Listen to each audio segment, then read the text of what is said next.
Le 16e sommet de la francophonie a pris fin à Antananarivo ce dimanche après-midi dans la capitale malgache avec une forte conviction des 2000 délégués de changer la face de l'espace francophone. Les chefs d'État, de gouvernement et chefs de délégation des 80 pays participants ont pris l'engagement de s'appuyer sur la communauté de langues pour bâtir un espace économique homogène et solidaire. C'est que, comme l'a signifié à la cérémonie de clôture la secrétaire générale de l'Organisation internationale de la francophonie, Michaël Jean, la réponse à l'insécurité, à l'immigration clandestine, au pessimisme de la jeunesse et à la pauvreté se trouve dans le développement économique.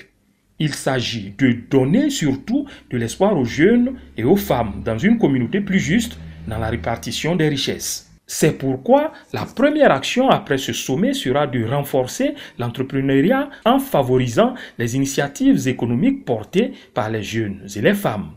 Cela passe par leur professionnalisation.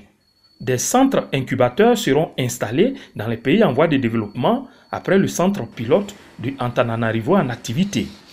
Convaincu que la croissance ne sera tirée que par les petites et moyennes entreprises PME, la francophonie en deuxième action veut retrousser les manches en faveur d'un financement de poids à ces structures.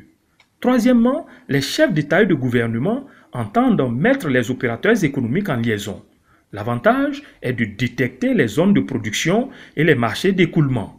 Pour cela, la libre circulation des capitaux et des compétences est nécessaire.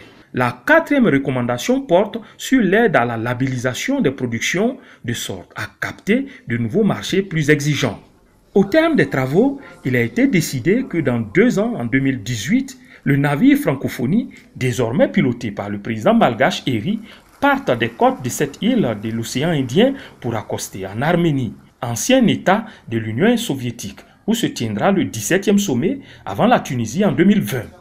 Désormais, l'espace francophone s'élargit à la Nouvelle-Calédonie, à l'Argentine, à la Corée et au Canada, portant à 84 le nombre de pays membres.